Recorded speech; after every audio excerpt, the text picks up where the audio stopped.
Ya, entonces el día de hoy vamos a ver cómo con una pequeña intervención de las partes más generales y más importantes del diseño universal de aprendizaje, que es conocido como el DUA. Entonces, ¿cuál es el objetivo? El objetivo es conocer la importancia del DUA y su aplicación en los contextos educativos con la finalidad de atender a la diversidad y a sus necesidades. ¿A qué hacemos referencia a la diversidad y a las necesidades? Hacemos referencia no solo a los niños y niñas que presentan necesidades específicas de aprendizaje asociadas a la discapacidad, sino también a toda la diversidad que se abarca dentro de un contexto áulico, ¿no es cierto? A la diversidad de creencias, de ideología, de culturas, de tradiciones, entre otras cosas más. Entonces, ¿qué es lo que vamos a ver el día de hoy? Vamos a ver algunos puntos muy importantes, que es cómo se origina el DUA, qué es el DUA, sus características y su importancia, y los principios de la inclusión del DUA. Más que todo enfocado en educación. Antes de pasar a la parte teórica, vamos a ver un videíto que nos permite como que más o menos tener una visión de lo que hace el DUA. Esto sí está como que asociado a la discapacidad.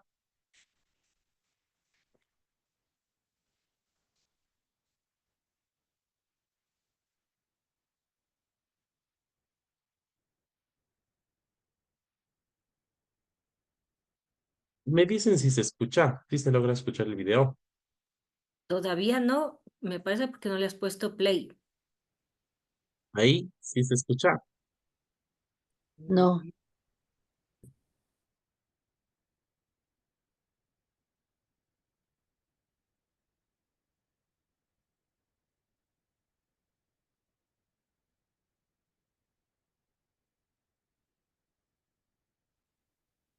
Bien, chicos, silencio ya.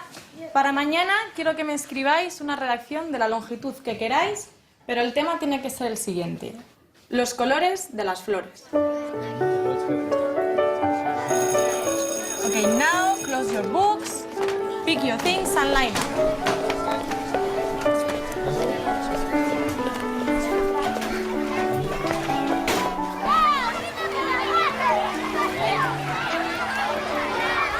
Diego, ¿cómo vas a hacer la redacción? No sé, me pondré a investigar, supongo. Mira, Diego, las margaritas son amarillas, las rosas son rojas, las violetas son violetas. Javier, empieza la lectura. Con 10 cañones por banda, viento en popa toda vela, no corta el mar sino vuela, un velero bergantín. ¿Quién quiere seguir leyendo? Alex. Mira, Diego, creo que lo mejor es que hagas la redacción tú mismo. Estoy segurísima de que algo se te va a ocurrir. Vale. Color. Buscar con Google. El color es una percepción visual que se genera en el cerebro al interpretar las señales nerviosas que le envían los fotorreceptores de la retina. ¿Fotorreceptor? Los colores de las flores, ¿eh? Pues a ver cómo sales de esta. Y entonces el caracol y el pajarito se pusieron a discutir quién se quedaba con la flor. Y el pajarito A ver, le dijo... mamá, repíteme esa parte. El caracol y el pajarito se pusieron a discutir quién se quedaba con la flor.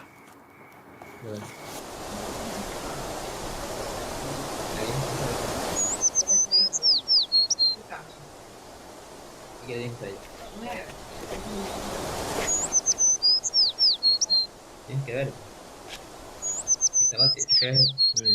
Venga, mamá, corre, que tengo una idea. Directo, pues.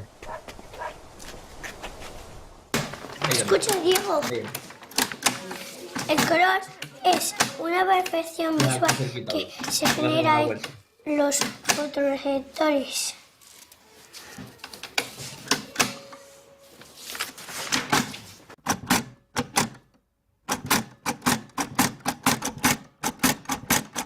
Las amarillas son las margaritas, que tienen un tallo muy largo. Mi hermana la usa para jugar al me quiere, no me quiere. Mi madre dice que no las arranquemos, porque son difíciles de encontrar. Muy bien, Javi, quizá un poquito larga. Bien, ¿quién quiere salir ahora a leer la suya? Diego, ¿te animas tú? Venga.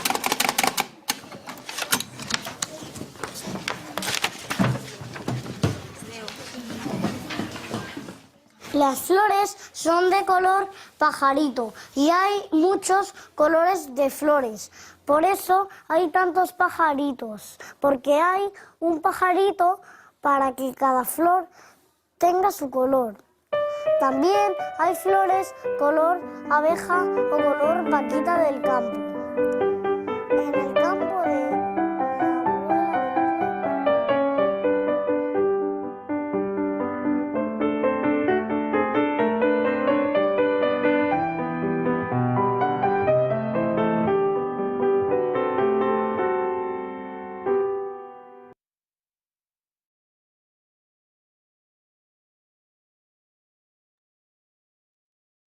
Listo. Entonces, despuesito de lo que veamos la parte de la teoría, sí vamos a opinar acerca del video que acabamos de ver, ¿ya?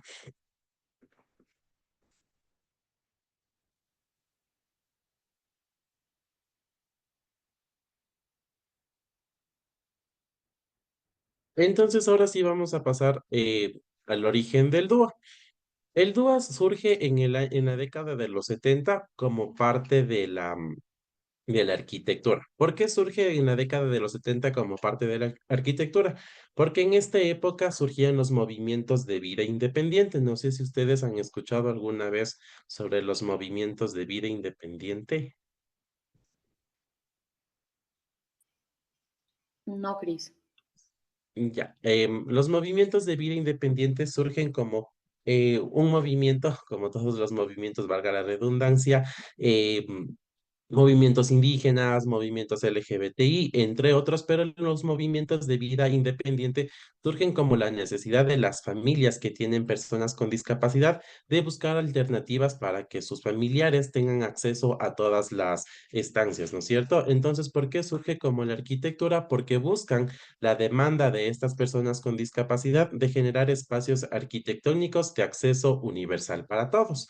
Entonces, por eso surge primeramente como un diseño universal. Aún no diseño universal de aprendizaje, pero ya surge como un diseño universal en donde se comienzan a hacer edificaciones de acceso universal para todos, especialmente para las personas que tenían limitación física, es decir, que ocupaban sillas de ruedas. Entonces, en la arquitectura se toma en cuenta todas estas demandas de los movimientos de vida independiente y comienzan a hacer lo que son las rampas, comienzan a hacer los ascensores en los edificios, comienzan a hacer también otros apoyos, especialmente para las personas con discapacidad física.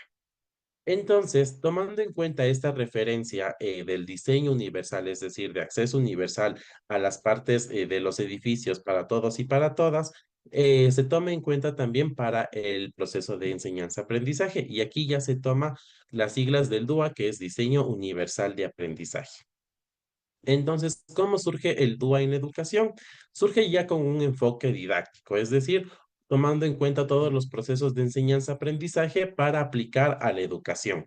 Y aquí también aplican lo que son los principios del diseño universal que vimos de la arquitectura en el currículo. Entonces, en la educación ya buscan una educación más universal, aplicada para todos y para todas, obviamente tomando en cuenta las demandas de los movimientos de vida independiente. Porque recordemos que anteriormente las personas que tenían discapacidad antes de la década de los 70 eran considerados como personas que no tenían derechos dentro de un proceso de inclusión, no tenían derechos en educación, no tenían derechos en la toma de decisiones ni en ningún otro ámbito. Entonces toman en cuenta estas demandas del diseño universal para que todos y todas los estudiantes convivan y sean incluidos en un contexto único. ¿Alguna pregunta hasta aquí tal vez? ¿O sí No, quedó todo claro? No. todo claro. Ya. Entonces vamos a ir viendo cómo va evolucionando el DUA, ya el diseño universal de aprendizaje en la educación. El DUA toma en cuenta algunos principios. ¿Por qué? porque el DUA es un diseño universal que va enfocado desde la neurociencia. Entonces, aplica a la neurociencia a la educación. Considera también que las redes cerebrales implicadas en la neurociencia forman parte de la educación. Es decir, también ya pasan de una educación tradicional en donde se consideraba que el estudiante iba a aprender de una única manera, es decir, de forma mecánica, de forma memorística y tradicional, sino que también hacen avances, estudian y consideran que ya la neurociencia, todas las redes cerebrales forman parte de la educación y también del aprendizaje. Entonces, ¿qué es el DUA? El DUA es un modelo educativo que surge como resultado de una incansable, búsqueda que responda a los principios de inclusión educativa y concreción curricular. Aquí también se considera ya el currículo para todos. Entonces, ya hay varios movimientos en donde consideran que la educación debe ser para todos y para todas sin distinción alguna. Entonces, el DUA también toma estos enfoques del currículo para todos. ¿Alguna pregunta hasta aquí? No, Cris. No.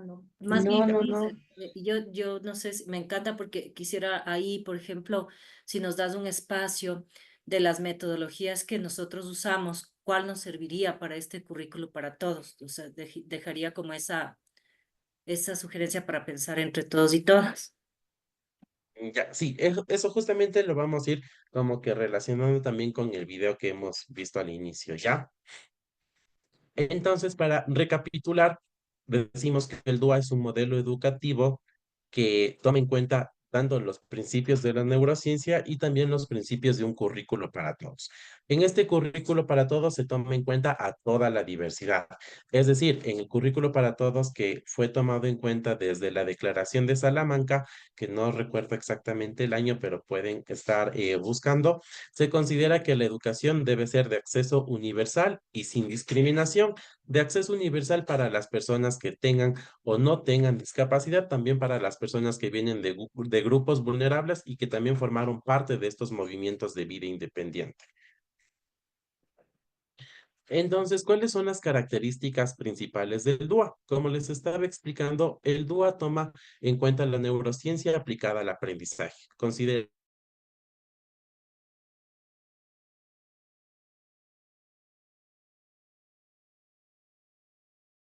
¿El Cris se me quedó o es mi internet? investigación educativa como un rol importante para él o la docente. Considera que los docentes y las docentes tienen que formar parte de una investigación en donde se estén empapando constantemente de las metodologías que me permita a mí diseñar un acceso universal para mis estudiantes, que también estén empapándose de las nuevas tecnologías, de las nuevas demandas que se presentan en la educación. Por otra parte, también el DUA considera mucho lo que son las TICs, las tecnologías y los medios digitales como parte de su proceso de enseñanza-aprendizaje. ¿Alguna pregunta hasta aquí? No, yo creo que todo bien hasta ahora. Ya. Entonces, ¿cuáles son otras características principales del DUA? Es que no hay un modelo único de un estudiante. Aquí hay estudiantes con diversidad de conocimientos, diversidad de habilidades y diversidad incluso también de debilidades. Entonces, considera al estudiante como una parte de la diversidad. La educación es para todos y para todas, como estábamos viendo anteriormente, porque ya toma en cuenta el currículo para todos. Aquí también todos los niños y las niñas pueden aprender sin distinción alguna. Por otra parte, también las prácticas de enseñanza deben reconocerse a los diversos estudiantes, es decir, se deben reconocer a la diversidad de habilidades, a la diversidad de debilidades y también se debe reconocer cuáles son las necesidades que presentan los estudiantes dentro del proceso de enseñanza-aprendizaje. Aquí vamos tomando en cuenta mucho lo que es la enseñanza multinivel, que es lo que pasa actualmente en algunos contextos educativos de donde nosotros estamos trabajando. Y también considera que no hay una única manera de aprender, sino que hay varias maneras de aprender. Es decir, ya deja de lado la educación tradicional y comienza a considerar que hay algunas alternativas de aprender, como metodologías alternativas, métodos innovadores, entre otros. ¿Por qué también se considera que no hay una única manera de aprender?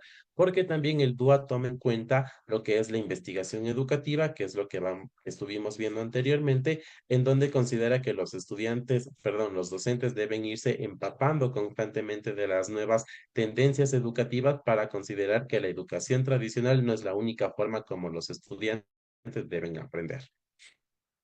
¿Alguna pregunta hasta aquí? No, O seguimos nomás. Ya. Vamos, sí. Entonces, ¿por qué es importante el DUA? El DUA es muy importante dentro del proceso de enseñanza-aprendizaje porque personaliza el recorrido educativo de los y las estudiantes. Es decir, toma en cuenta las necesidades y las habilidades de los estudiantes para a partir de ello desarrollar el proceso de enseñanza-aprendizaje. También es de accesibilidad universal a la educación, ya que marca un camino muy importante hacia la inclusión efectiva. Recordemos que la inclusión efectiva es donde todos los y las estudiantes formen parte de los procesos de enseñanza-aprendizaje. Esto es un proceso que se ha venido dando a lo largo de la historia y que sabemos que actualmente todavía no se cumple con una inclusión afectiva porque vemos que hay estudiantes que presentan necesidades educativas y son estudiantes que son aislados del grupo donde están trabajando todos los demás. Entonces, aún es un proceso que se debe seguir trabajando, pero se considera que el DUA es de acceso universal para todos y para todas, ya sean estudiantes con necesidades educativas o sean estudiantes de cualquier contexto que venga. También el DUA tiene una visión más humanista de la educación. Ya no es vista la educación como un proceso de imponer conocimientos, un proceso tradicional en donde solo el docente era el único poseedor del conocimiento, sino también ya tiene un enfoque humanista, en donde se considera los aportes que dan los estudiantes. Al estudiante se le considera como también un agente activo del proceso de enseñanza-aprendizaje y también considera que todos son diferentes y tienen derechos de aprender. Todos tienen sus habilidades, todos tienen sus debilidades y aquí también se considera mucho que la diversidad es la regla. Es decir, siempre se van enfocando en los principios de la diversidad y no hay excepción de que yo pueda dejar de lado a algún estudiante por cualquier habilidad o debilidad que él tenga. Entonces, vamos a ver cuáles son los principios de la atención a la diversidad que considera el DUA. Como vimos anteriormente, el DUA considera el principal principio que es de accesibilidad universal. Entonces, aquí, ¿qué quiere decir accesibilidad universal? En donde los entornos educativos, es decir, los espacios físicos, los materiales, las herramientas, los dispositivos tecnológicos, dispositivos informáticos, entre otros, sean de libre acceso para todos y para todas. Entonces aquí los estudiantes puedan acceder a cualquier material, a cualquier espacio físico, a cualquier instrumento que le permita desarrollar sus habilidades dentro del proceso de enseñanza-aprendizaje. Otro principio del DUA es la diversidad. ¿A qué responde esto de la diversidad?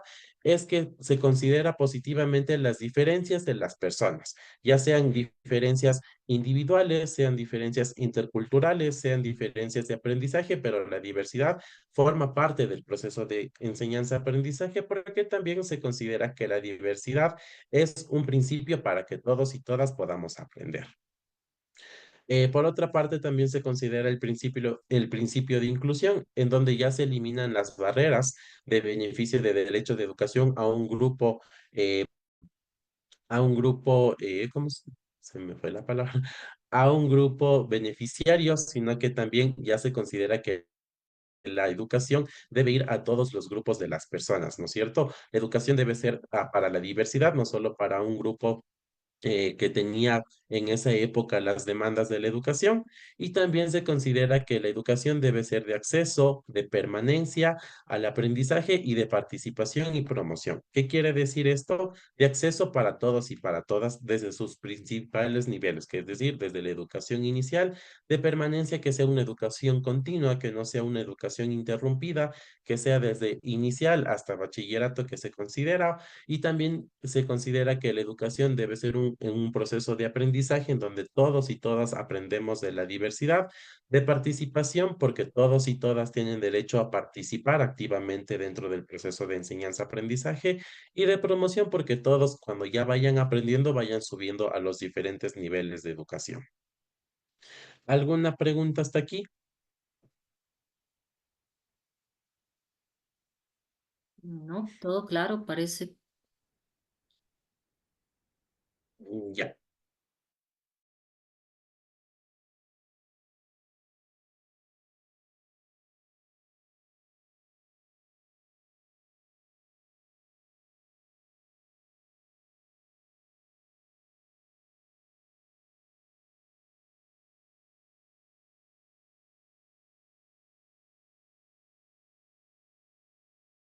Redes de interconexionales del cerebro.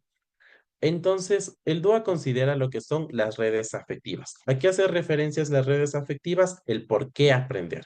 También hace referencia a las redes del conocimiento, que quiere decir el qué van a aprender los estudiantes, y también toma en cuenta las redes estratégicas del cómo aprender. Si nosotros hemos estudiado un poquito el cerebro, las redes afectivas hacen mucho referencia a lo que es el sistema se me fue la palabra, reptiliano, sí, reptiliano, que quiere decir también lo que es el sistema límbico, en donde se involucra lo que son las partes de las emociones, el interés, entre otras partes. También las redes del conocimiento, el que quiere decir el qué aprender, hace más referencia a la parte de acá, a la parte occipital, en donde se concentra todas las redes que involucran la parte de cómo los estudiantes procesan la información, cómo aprenden, también aprenden a través de la vista, a través del oído, incluso a través del tacto, a través de la sensación del gusto, entre otros, es decir, todas las partes de los sentidos que se involucran en el proceso de enseñanza-aprendizaje. Y también tenemos las redes estratégicas del cómo aprender, que es la parte frontal, en donde los estudiantes, donde cada uno de nosotros ponemos en práctica las habilidades que nosotros hemos aprendido, ¿no es cierto? Entonces, estas son las tres redes afectivas, las tres redes, perdón, de conexiones intercerebrales que toma en cuenta el DUA dentro de sus principios. Las redes afectivas, el por qué aprender, las redes del conocimiento, el qué aprender, y las redes estratégicas, el cómo yo aprendo. Vamos a ver un poquito más detallado cada una de estas redes. Entonces, las redes afectivas es el por qué se aprende, ¿no es cierto?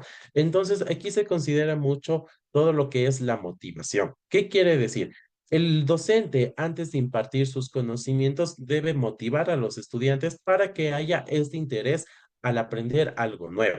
Entonces, aquí nosotros hablamos mucho de cómo nosotros podemos captar el interés de los y las estudiantes, quizás por algún saludo, por alguna dinámica, por algún movimiento corporal, por alguna u otra actividad que me permita a mí a los estudiantes que ellos dejen de lado todas estas tensiones negativas, esta energía negativa que traen, incluso pueda que sea por algún suceso que presentaron dentro de casa. Entonces, cuando yo despierto el interés de los estudiantes por cualquier actividad que yo haga o actividad provocadora, ya voy haciendo que los estudiantes estén más motivados, más alegres, más participativos dentro del proceso de enseñanza-aprendizaje. Porque ¿qué es lo que pasa? Lo contrario a la educación tradicional es donde que nosotros solo llegábamos a la escuela, saludábamos, nos sentábamos en el pupitre y era todo estar escuchando, copiando o prestándole atención al docente, pero no teníamos ninguna motivación de aprender.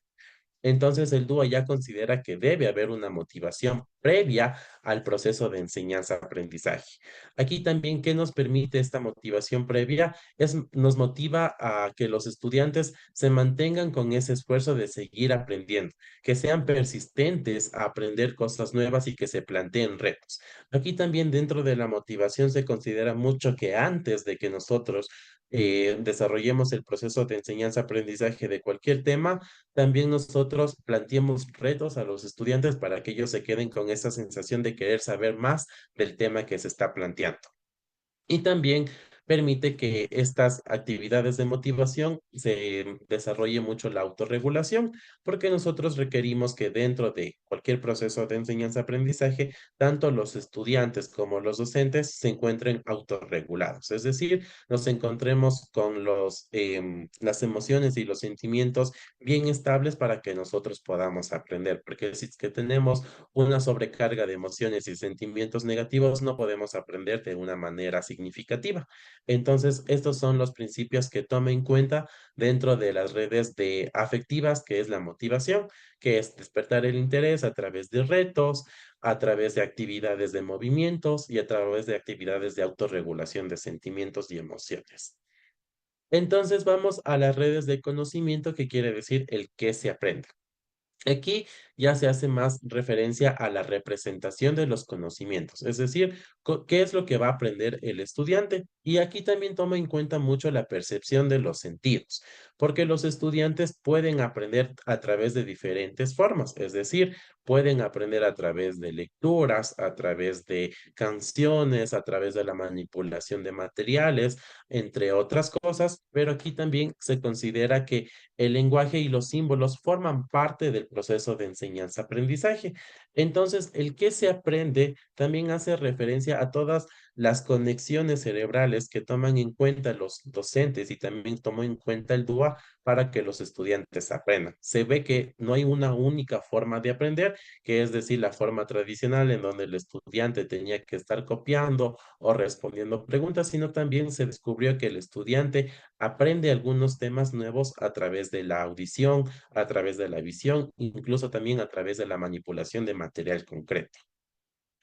Eso también me permite a mí que los y las estudiantes comprendan lo que están aprendiendo.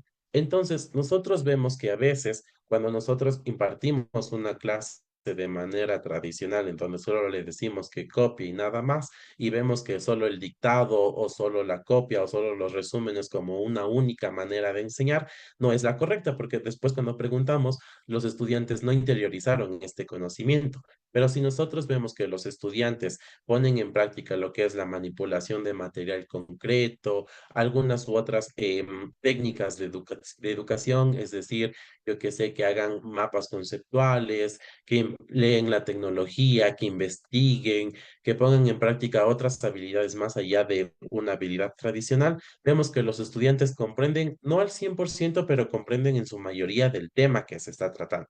Entonces aquí considera que el qué aprender también se toma en cuenta las diferentes habilidades o las diferentes estrategias que yo debo enseñar a los estudiantes para que aprendan algún tema específico.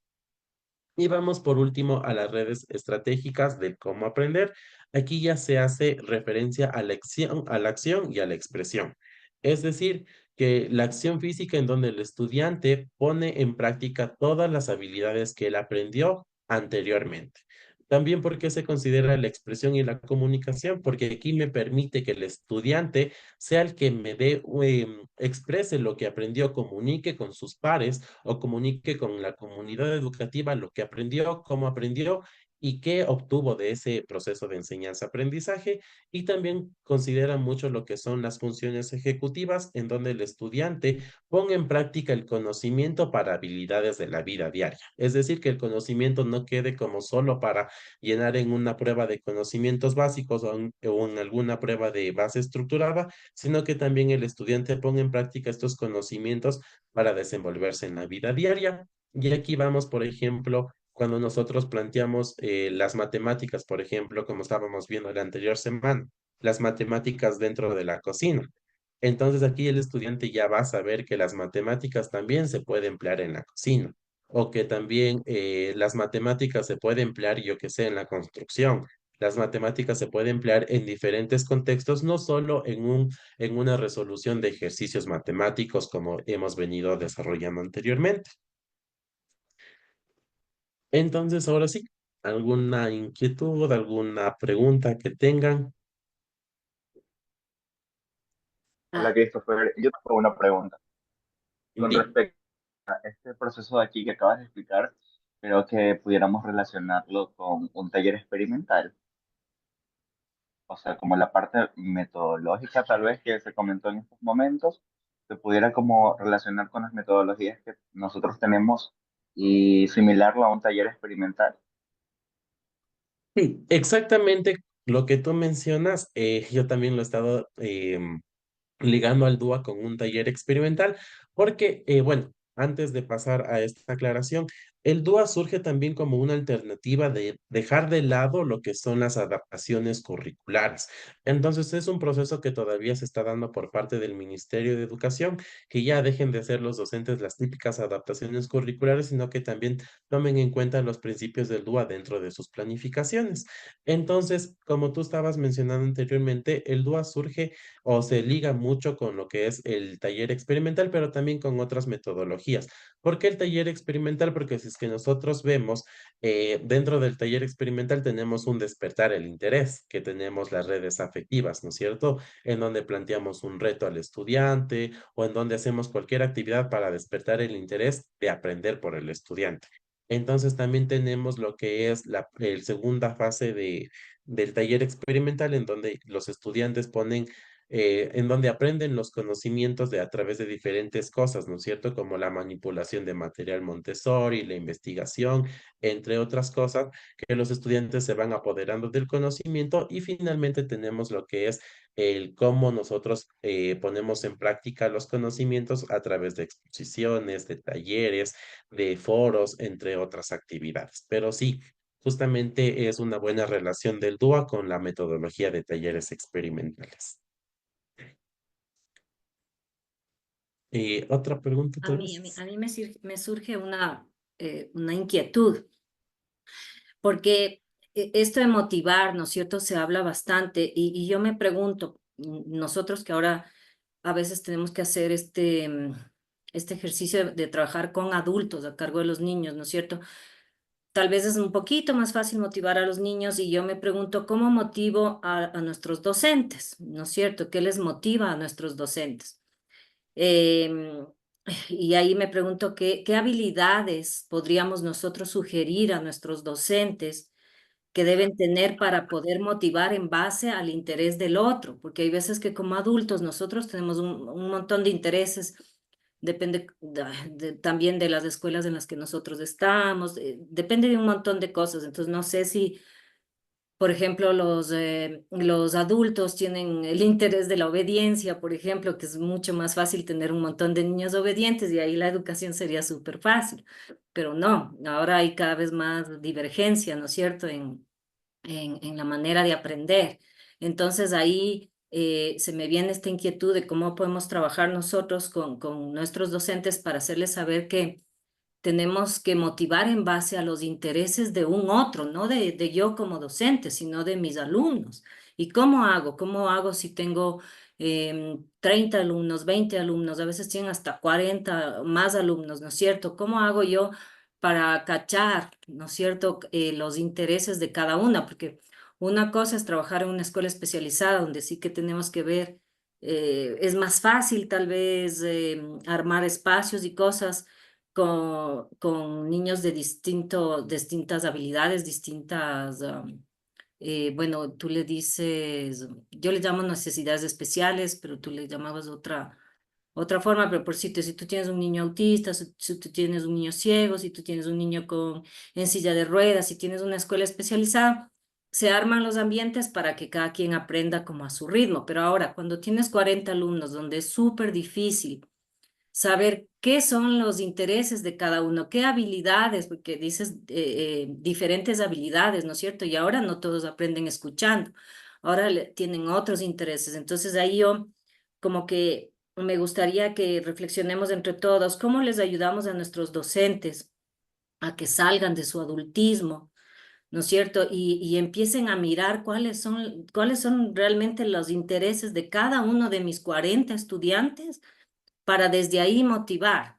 Entonces, se me ocurre como ejemplo esto de observar en el juego libre, por ejemplo, el hacer rincones, ¿no? Que le dicen rincones en las escuelas, nosotros les llamamos ambientes, ¿no es cierto?, en nuestra metodología, y armar así distintos ambientes con distintos tipos de actividades e ir viendo en el juego libre o en la manera libre de los niños explorar estos ambientes, ahí yo podría como docente ver qué es lo que realmente le interesa a cada uno de mis alumnos y ahí me ahorraría esto de las adaptaciones curriculares.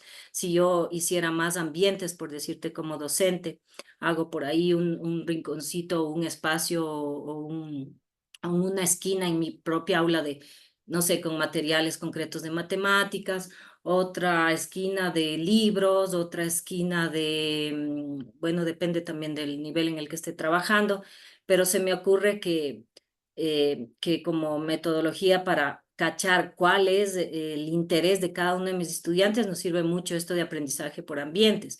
Y no sé, me gustaría saber también su opinión de cómo les ayudamos a los docentes a salir de sus adultismos y poder mirar el interés de cada uno de mis estudiantes para lograr esto que dices que propone DUA, para hacer realmente una motivación desde los intereses de mis estudiantes. Entonces, no sé, a mí se me ocurrió ahorita aprendizaje por ambientes, pero no sé, por ahí sacaron también talleres experimentales, pero en talleres experimentales siempre estamos dirigiendo de alguna manera la educación.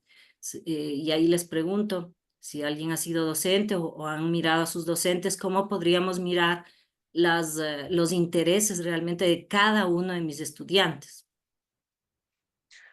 Ya, yo sí te voy a tomar la palabra, ¿ya? Y justamente nosotros habíamos visto que el DUA también considera lo que es la investigación educativa. Y hay algo que tú mencionaste, y bueno, algo que a mí también me formaron desde mi formación universitaria y también desde mi primer trabajo, en donde se dice que el docente debe ser el principal investigador. Entonces, cuando yo hago un proceso de investigación, y aquí se toma mucho en cuenta lo que es la investigación-acción dentro de la educación, ¿en qué consiste la investigación-acción y sobre todo la investigación-acción participativa? No sé si ustedes han escuchado la IAP, es en donde el docente forma parte del contexto donde está desarrollando su investigación. En este caso, el docente es el principal investigador y se involucra participativamente en el contexto, es decir, en el grupo de estudiantes. Entonces, ¿por qué el docente es el principal investigador? Porque él tiene que ir registrando todo lo que va observando. Entonces, aquí nosotros como docentes debemos siempre llevar una bitácora y es algo que a mí me hacían llevar bastante, donde trabajé por primera vez, en donde nosotros registrábamos cuáles eran los intereses de los estudiantes a través de la observación que nosotros hacíamos mientras ellos trabajaban en ambientes. Entonces, por ejemplo, obviamente yo tenía que hacerle rotar a los estudiantes por todos los ambientes, ¿no es cierto? Porque supongamos, yo tenía un ambiente de arte, un ambiente de matemática, un ambiente de lenguaje y un ambiente de ciencias, podría decirlo.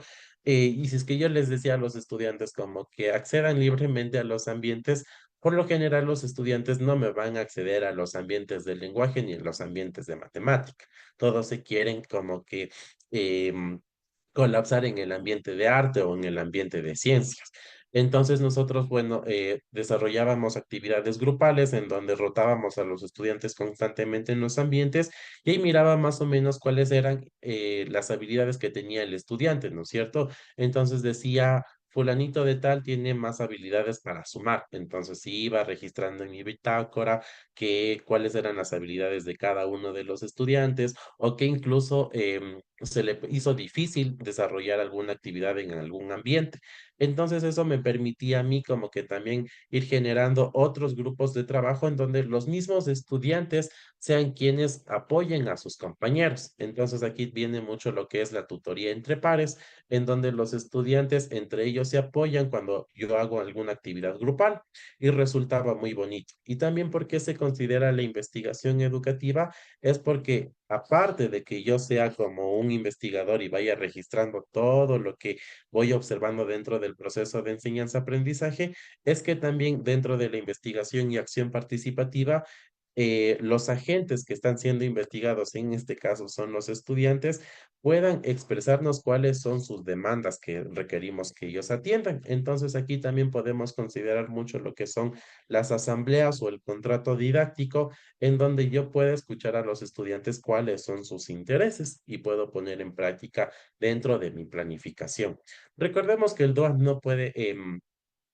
de acuerdo a la realidad que nosotros vivimos en la educación, no podemos aplicarlo al 100% dentro de todas las materias, pero puedo proponer algunas actividades donde yo esté tomando en cuenta el DUA. Entonces, aquí también, como yo les decía a las profes, el contrato didáctico tampoco requiere que sea aplicado durante todo el proceso de enseñanza-aprendizaje todos los días de clase, sino que tal vez yo vea alguna forma donde le pueda involucrar estos principios y yo pueda decir que sí estoy aplicando dentro de mi clase.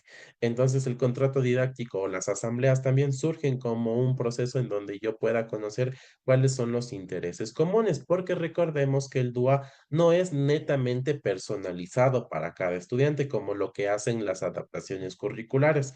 Las adaptaciones curriculares es como una bitácora, un día que es un diario de individualizado de adaptaciones curriculares, en donde ahí se va planteando cuáles son las necesidades, las metodologías, las habilidades de cada estudiante que presenta esta adaptación curricular. Pero el DUA ya hace todo lo que es un diseño universal de aprendizaje, en donde toma en cuenta las habilidades o los intereses comunes que presentan los estudiantes o el grupo de estudiantes y también cómo yo puedo trabajar con esto. Entonces puedo hacer alguna asamblea con los profes o con los estudiantes para que ellos tomen en cuenta cuáles son sus intereses comunes, qué es lo que quieren aprender o qué es lo que se les hace más difícil y a través de esto yo puedo ir planteando otras metodologías que me permita que todos y todas participen activamente. Súper, No sé gracias. si quedó claro. A mí Ajá. también me gustaría como compartir un comentario con la reflexión e inquietud que tuvo Silvia. O sea, más bien direccionarlo a que muchas veces los profes también estamos, o no estamos, sino es que los profes a veces están también como encasillados a su forma de trabajar y a veces no han tenido esta oportunidad de experimentar alguna capacitación, de experimentar como nuevas experiencias y de una u otra forma caen como en esa rutina diaria del trabajo en el cual vienen llevando su forma de enseñar de una manera tradicional o muy monótona, ¿no?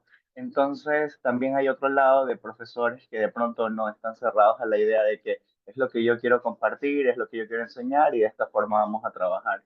Y yo creo que con estos profes pudiéramos trabajarlo desde una clase demostrativa en la cual pudiéramos compartir estas nuevas metodologías, estas nuevas formas de enseñanza y también un poco cuando nosotros tratamos de comprender a los estudiantes, yo diría que también pudiéramos empezar por comprender al maestro, ¿no? O a la maestra.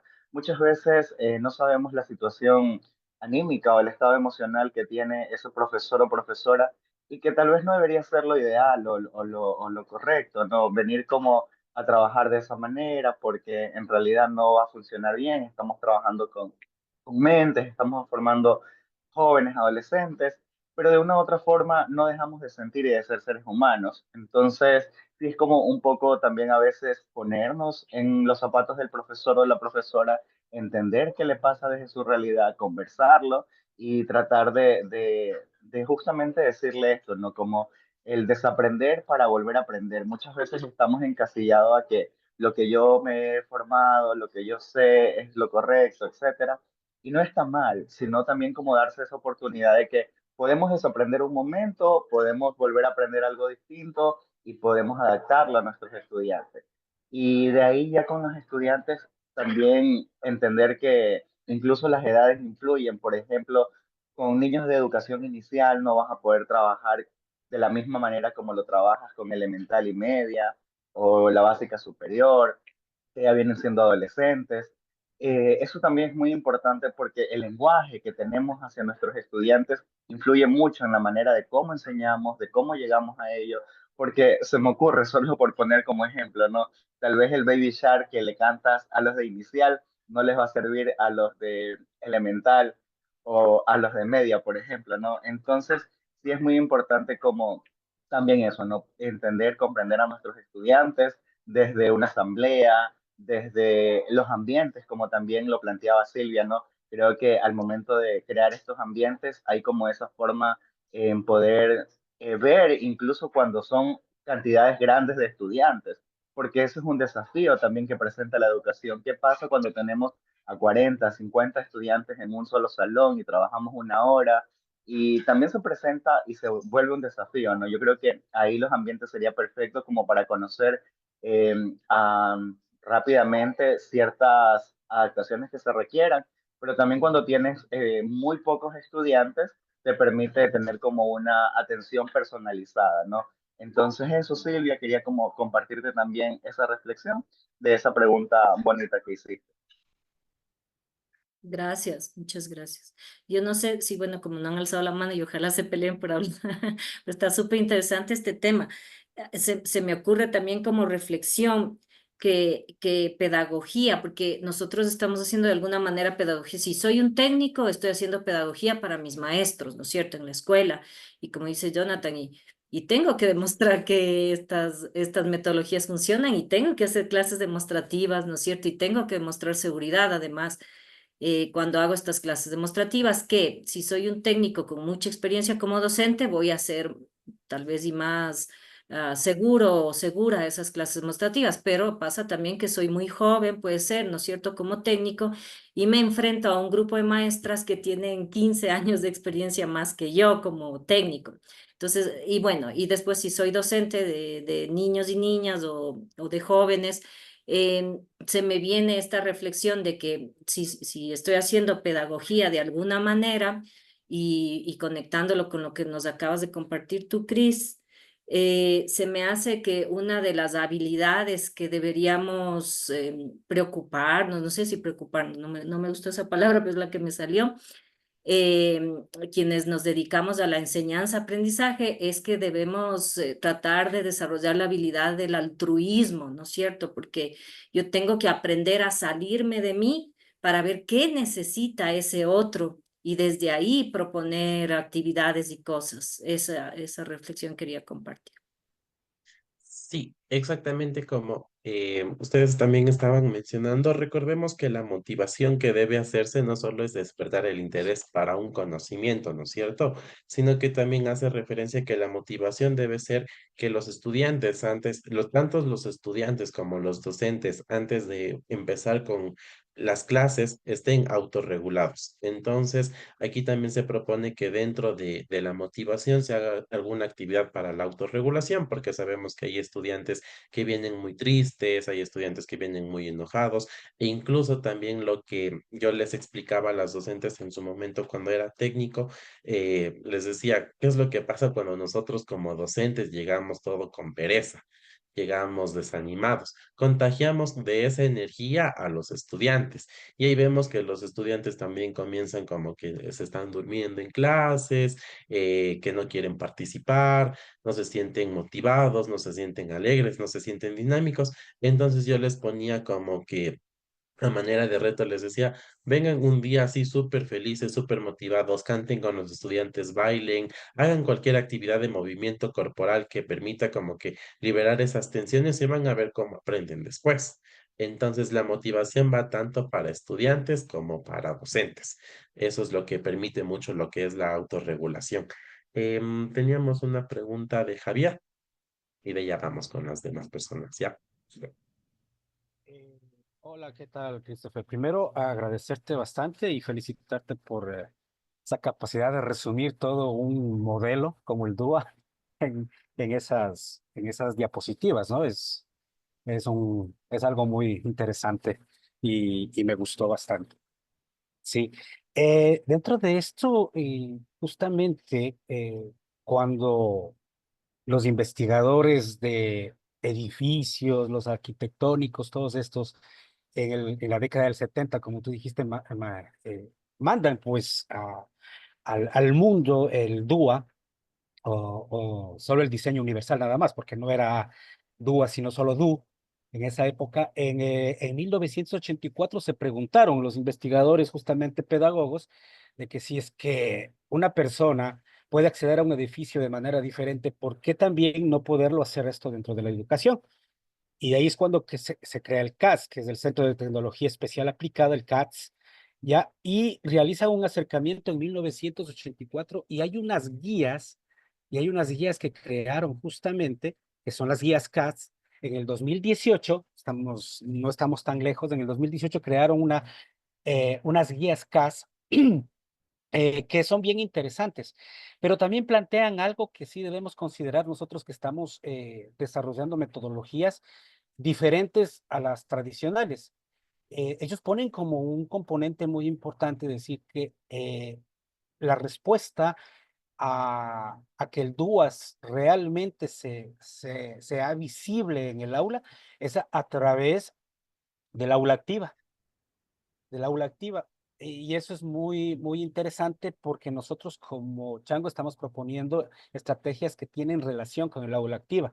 Entonces, cuando una estrategia está pensada desde aula activa, justamente responde a esas necesidades y ahí sí, la misma estrategia sería ya, se podría decir, adaptativa para todo este modelo DUA, que es súper interesante. Entonces, nosotros tendríamos que analizar cómo articular a través de esta propuesta DUA las metodologías que el modelo Chango tiene para que éstas respondan justamente a este diseño universal de aprendizaje.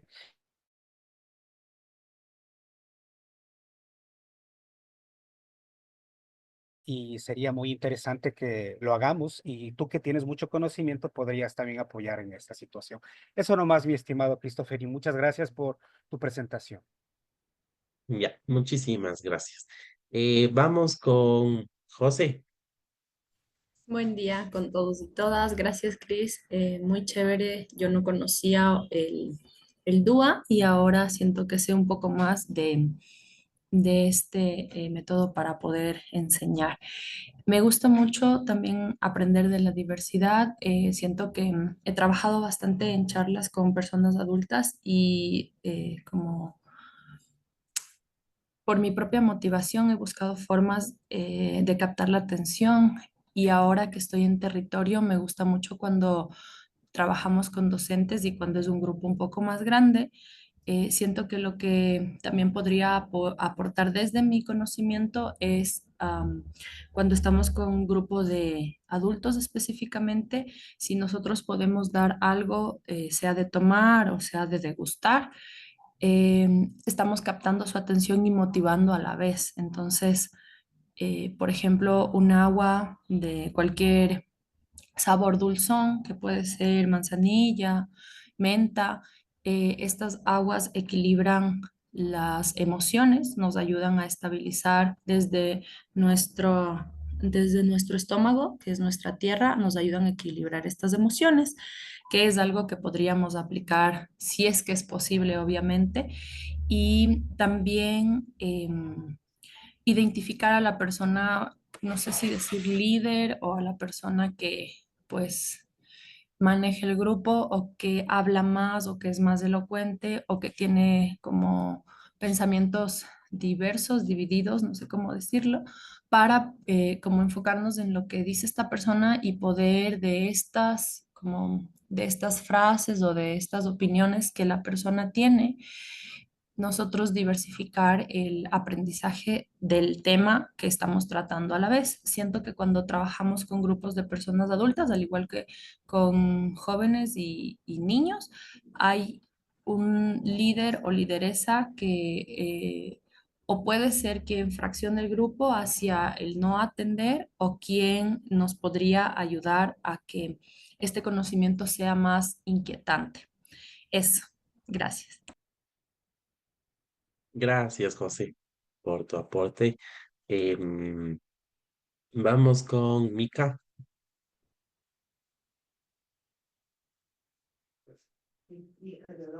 Gracias, Cris. No sé, ojalá me escuchen. Ay, voy a acercarme porque está lloviendo, que también le pasa a la Norita acá. Em, yo quería, bueno, agradecerte primero por este tema tan chévere, que creo que es importante entenderlo como un paraguas que debería estar siempre presente en el día a día de las y los profes, porque siento que a veces ellos entienden esto de la diversidad o de las necesidades, a veces solo en relación a casos específicos o a diversidades funcionales, a discapacidades. Y primero me parece súper importante que como instaurar esa idea de que todas las personas están dentro de la diversidad, que no solamente caer en esto de tengo que hacer adaptaciones para ciertos niños, ciertas niñas, sino que todos en realidad necesitamos adaptaciones en torno a estos intereses, a esta parte límbica que nos mencionabas. Entonces, creo que ahí es importante recordarles eso a los profes. Me acuerdo una vez que hacíamos un taller del contrato didáctico y ahí ellos como que recordaron todo eso que querían aprender, que quieren seguir aprendiendo y que quieren ser aparte de profes, que salían cosas como aprender, estudiar belleza o estudiar sobre estética, sobre mecánica, sobre un montón de cosas que luego no se aplica lo mismo en las aulas. Entonces, invitarles a que se intente todo, ¿no? A que se intente lo que se les ocurra por más descabellado que parezca, entre comillas, porque me acuerdo también un caso, por ejemplo, de niños, niñas que tenían muchas dificultades de comunicación cuando se les pone esta exigencia de que expongan, por ejemplo, ¿no? De la típica exposición al final de la clase o de hacer un papelote y exponer. Y eso no significa que tengan falta de habilidades de la comunicación, porque luego estos mismos niños y niñas hacían un karaoke y cantaban, se sabían un montón de letras de memoria, o sea, era impresionante. Entonces, eso, ¿no? Como recordarles que intenten, que prueben siempre cosas diferentes, cantar, bailar, comer, hacer, como decía la José, cositas de cocina, de agüitas, de millones de cosas que creo que la forma en la que equipamos las escuelas da para eso también, ¿no? Y que muchas veces se olvidan y está ahí todo botado lo que logramos equipar con material específico. Entonces, como invitarles a que exploren todo lo que tienen y todo lo que podrían hacer. Eso. Gracias, Mica, por tu aporte. Vamos con Carlita. Bueno, Mica, y yo quiero preguntar algo sobre... No, mentira.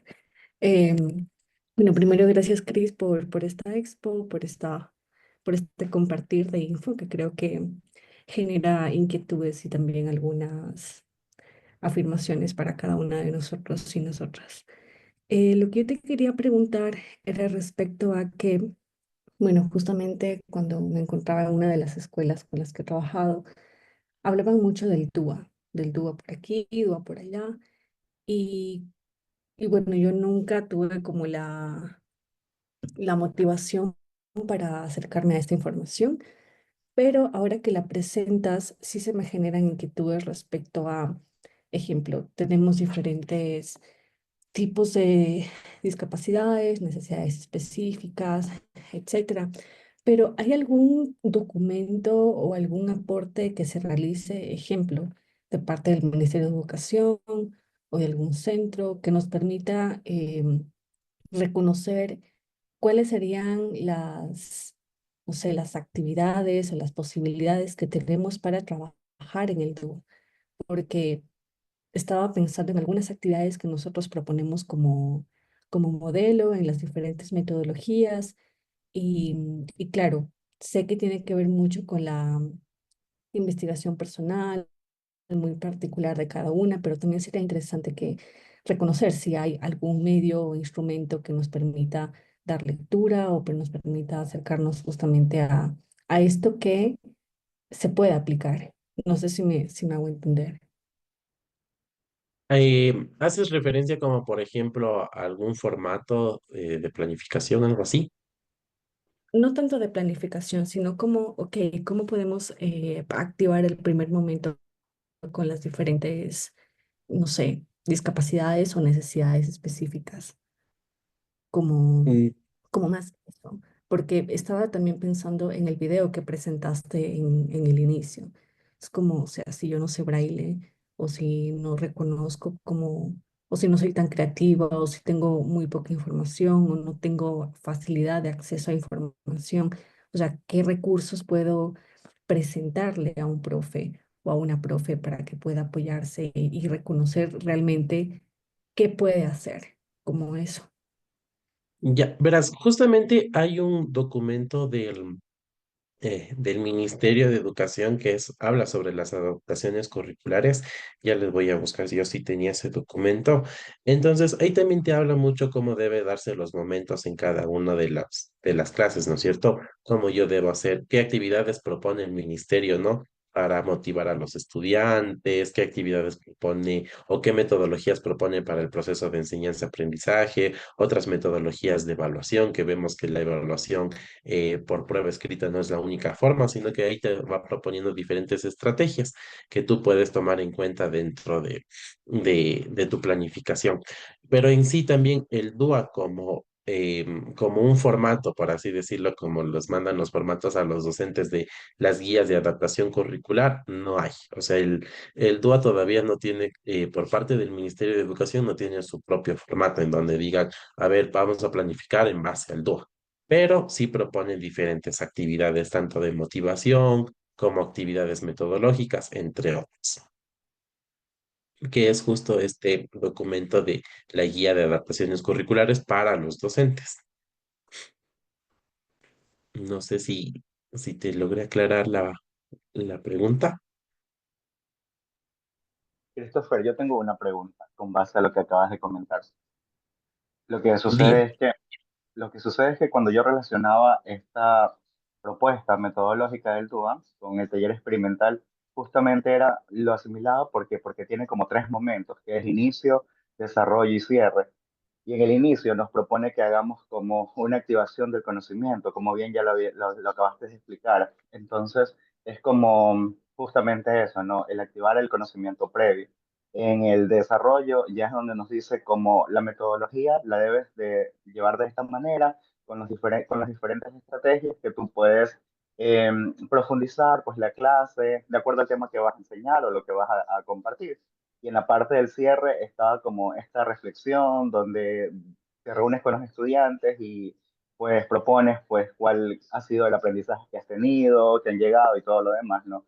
Entonces un poco como esa similitud del proceso era que lo reflejaba y de hecho lo pude como esclarecer como en una planificación y lo llevé a eso, ¿no? Como a esa parte metodológica con estos tres momentos, por llamarle de alguna manera, y con estas tres premisas iniciando de esa forma. No sé si de pronto esté bien, no esté bien. Sí, exactamente. Entonces, cuando tú planificas en base al taller experimental está una buena relación, pero también cuando tú planificas, al momento de planificar, como tú ya vas observando cómo son tus estudiantes, tú ya también te vas dando cuenta, ¿no es cierto? Entonces tú mismo vas diciendo, a ver, ¿qué puedo proponer si es que tengo un estudiante, me invento, un estudiante en silla de ruedas? No voy a proponer una actividad de movimiento en donde involucre saltar. Entonces, ahí es por eso que el DUA considera todas estas partecitas para el momento que tú planifiques como docente, tomes en cuenta qué es lo que debes hacer y qué es lo que no debes hacer. Entonces, también otro documento que les puede servir mucho es la Declaración de Salamanca, que es de un currículo para todos, en donde también proponen qué actividades puedo hacer yo con diferentes, si es que tengo diferentes estudiantes con diferentes discapacidades. Entonces, sí hay algunos documentos y como les decía, aparte de que los estudiantes sean investigadores, también considera que el DUA, que los docentes sean los principales investigadores, que tenemos que ir empapándonos con las tendencias que están surgiendo o con la bibliografía anterior que está, pero que ha sido de gran referente para la educación. Eso. ¿Alguna otra pregunta, Silvia? Ya, yo tratando como un poquito de encajar esto con nuestras metodologías, ¿no es cierto? Entonces, lo que tú nos dices, Cris, súper chévere esto de que de tener, de ser investigadores los docentes, ¿no es cierto? Entonces, bueno, tratando de encontrar metodologías que calcen fácilmente con esto, entonces vamos con aprendizaje por ambientes, ahí es donde podemos ser investigadores y observadores, ¿no es cierto? Que es más o menos lo que tú nos decías, Cris. En talleres experimentales sí que se da un montón de cosas, ¿no es cierto? Ahí podemos hacer esto de ser más creativos, de facilitar la participación, esto de aprender haciendo, que es lo que queremos con talleres experimentales y un montón de cosas más, y con esto de aula activa, que nos hablaba Javier también hace un ratito. Bueno, aula activa creo que va con muchas de nuestras metodologías. Y luego complementando con lo que decía la Mica, también que, bueno, es súper difícil captar qué necesidades o qué habilidades tiene cada uno de nuestros alumnos. Y bueno, hablando de todo lo que hemos hablado acá de la motivación, se me ocurre también que aprendizaje experiencial, que es una de las metodologías que no se dan fácilmente en nuestras escuelas.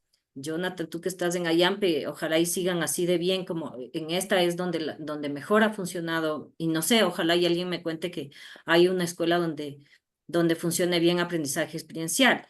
Pero cuando ya se toma como rutina, ahí se me ocurre que esta metodología nos ayuda a esta motivación de la que estamos hablando, que a veces que los docentes ya están o estamos desmotivados después de tantos años de trabajo en lo mismo, y nos encontramos con algunas docentes que ya lo único que quieren es retirarse y tener su jubilación, ¿no es cierto? Entonces ya el docente está un poco desmotivado.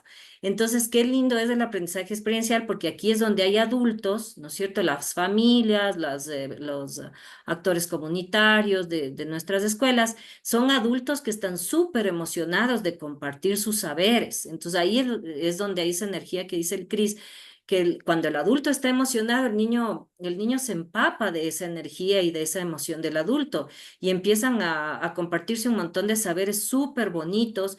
Y los adultos, ahí hacemos también esto de educación comunitaria, ¿no? Que nuestra escuela sea realmente quien inspira a ser este agente de cambio para todos y para todas, ¿no es cierto? Entonces, imagínense ayudar a las familias y por ahí también actores comunitarios que sean súper emocionados de compartir sus saberes, ¿no es cierto? Y ahí, cuando el adulto enseña algo, se vuelve más experto en hacer y en ser lo que son. Entonces, aprendizaje experiencial creo yo que nos va a ayudar muchísimo para esa motivación que a veces ya los docentes ya no dan más, ¿no? Eso nomás era mi reflexión. Listo. Entonces, muchas gracias. No sé si tengan tal vez alguna u otra pregunta, alguna reflexión, alguna inquietud. Cris, en el chat, la Norita preguntó que en la planificación dónde estaría el DUA. Ya, en la planificación, el DUA se plantearía en los tres momentos.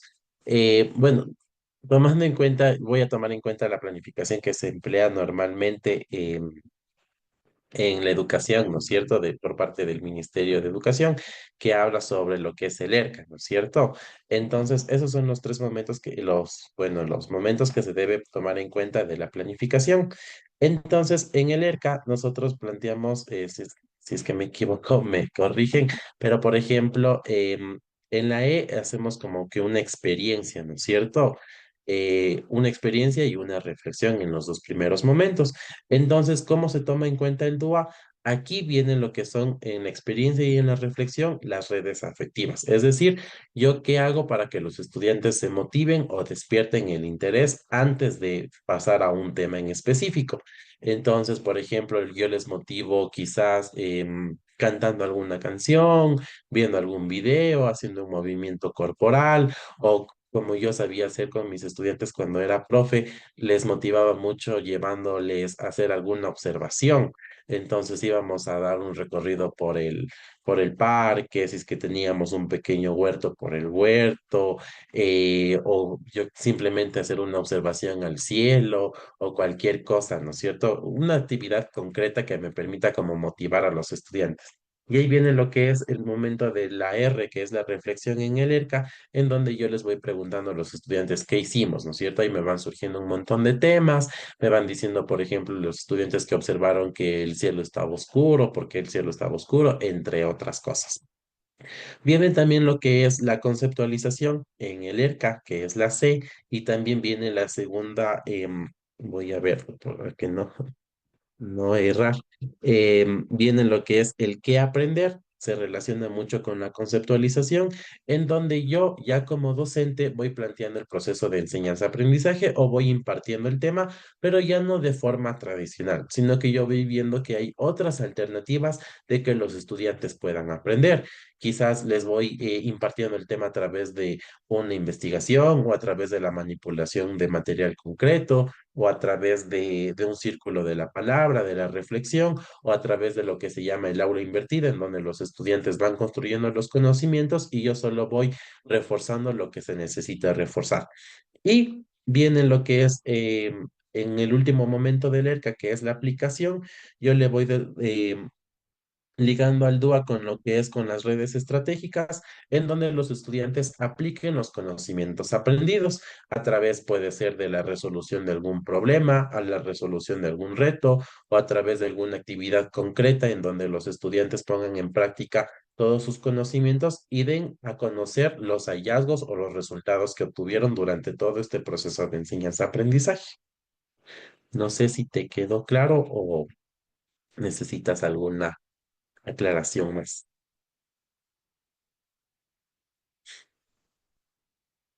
Quizás con tal vez alguna otra pregunta.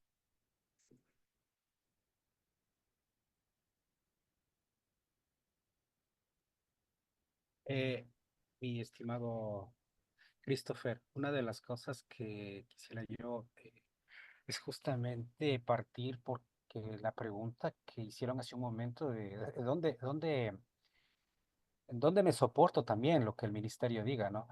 Y ahí sí es importante que nosotros, aunque eso tiene que ir desapareciendo, porque las adaptaciones curriculares, cuando el DUA realmente ya se establezca como algo que se debe de realizar en cada institución educativa, las adaptaciones tienen que desaparecer.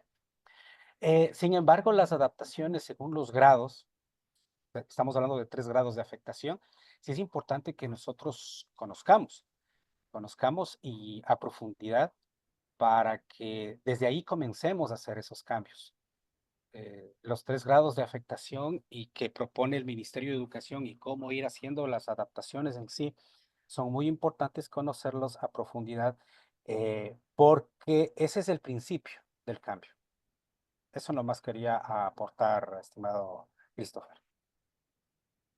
Sí, exactamente como les estaba explicando, aún no hay los lineamientos por parte del ministerio en donde dice ya se va a emplear el DUA y no las adaptaciones, pero sin embargo nos toca seguir haciendo adaptaciones. Y lo bonito, bueno, también de las adaptaciones es que me permite a mí seguir investigando qué otras alternativas de enseñanza-aprendizaje puedo yo plantear dentro de mis clases, ¿no es cierto? Que no hay un único modelo de impartir clases, sino que yo también puedo ir desarrollando otras estrategias. Tal vez alguna u otra pregunta, inquietud.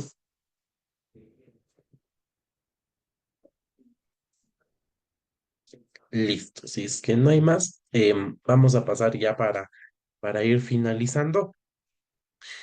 Vamos a desarrollar un jueguito ya para ver cómo quedó el tema, si es que quedó claro o no quedó claro. Em, Vamos todos, les voy a compartir la pantalla, permítanme abrir la aplicación.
Ya. Entonces, les voy a compartir un link en este momento.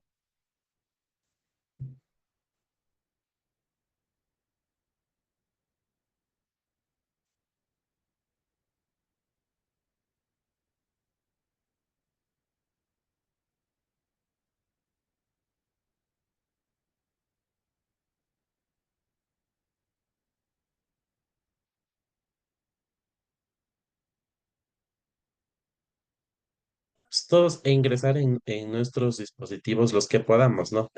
Vamos a ingresar a la plataforma Kahoot. Les voy a mandar cómo se encuentra. Vamos a ingresar en esto que se llama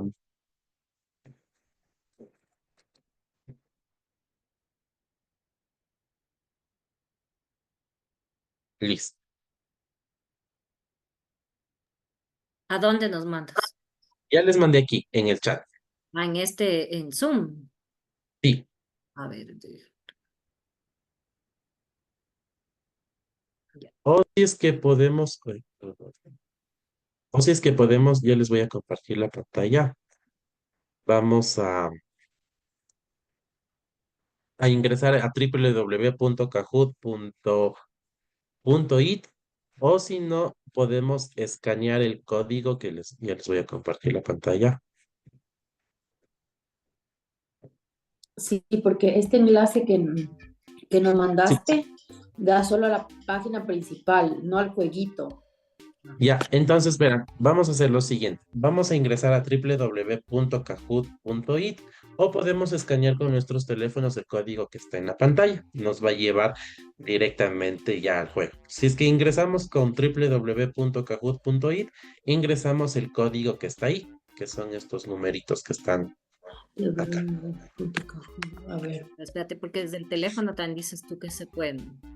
Sí, a mí Sí. con el teléfono ya me dio, pero me pide nombre, ya pongo mi Sí, nombre. pongamos nuestro nombre. Con el link que nos mandaste aquí en Zoom. No, ingresemos a www.kahoot.it y ahí ponemos nuestro código, el código que está aquí, que es 75168, o podemos escanear el código que está acá y ya nos lleva directamente a la aplicación.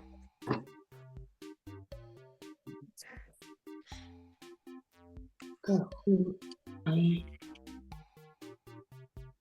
Escanear el código. Allá. Sí. 751.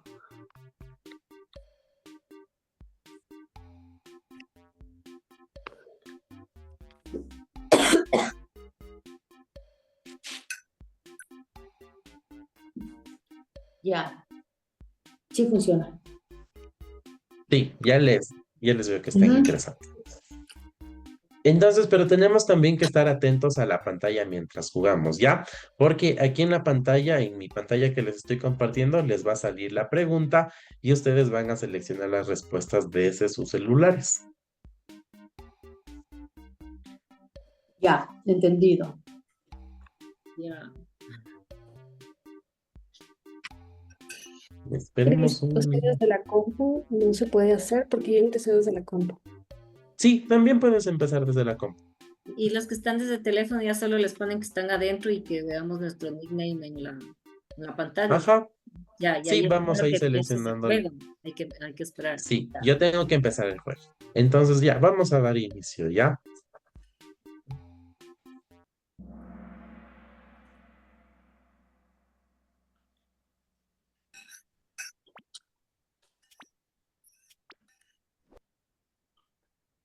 Entonces nosotros tenemos en qué tuvo sus orígenes el diseño universal de aprendizaje.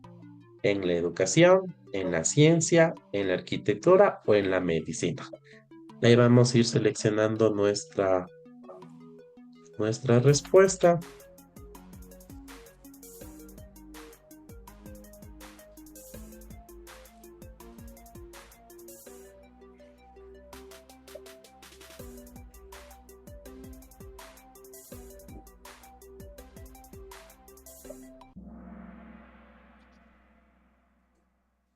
Listo.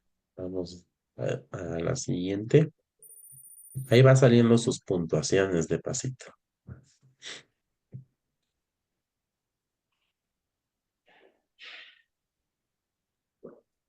Dice, el DOA presenta un enfoque didáctico, verdadero o falso.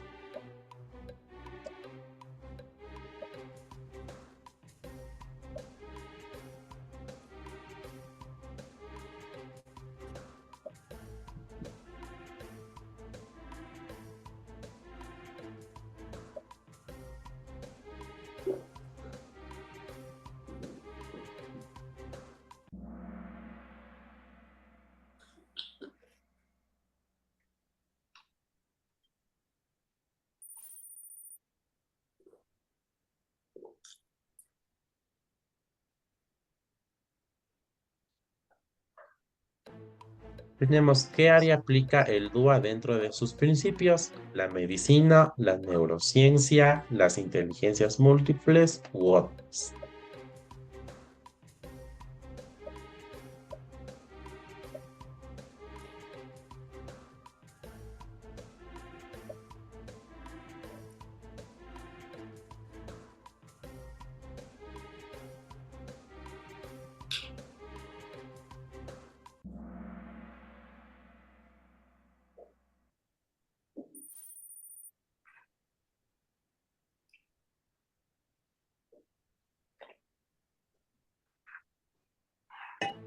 Dice, dentro del DUA se toma en cuenta la tecnología y los medios digitales, ¿verdadero o falso?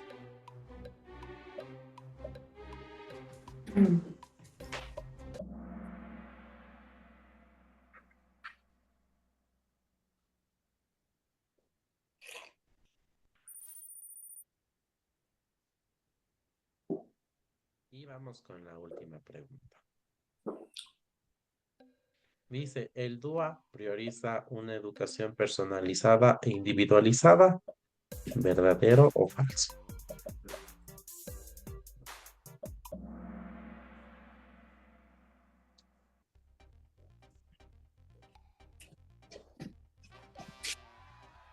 Ahí tenemos los ganadores de...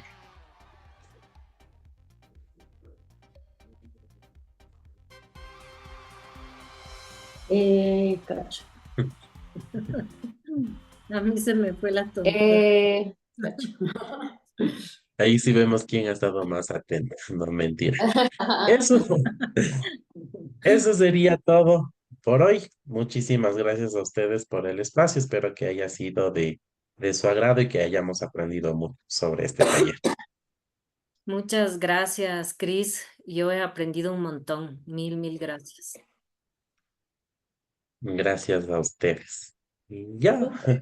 Gracias, Cris. Bueno, ¿qué hora es? Súper. Bueno, para cerrar, entonces, queríamos contarles que la idea es que siempre el último lunes de cada mes podamos ir compartiendo los saberes y ofrecimientos que escribimos cuando nos inscribimos en algún ofrecer o en algún saber, ofrecimiento. Entonces, eso, gracias, Cris. La vez pasada lo hicimos con Isma. También él nos dio uno de adaptaciones curriculares súper bueno. Ese sí está subido en el YouTube, me parece. Sí. Yo di uno de acercamiento a personas sordas, que no sé si ese está en YouTube, pero ese también, creo que sí está en YouTube. Creo que le subí a otro lado, pero desde el ISMA logré subir al YouTube al Chango, porque los otros subieron. Ajá.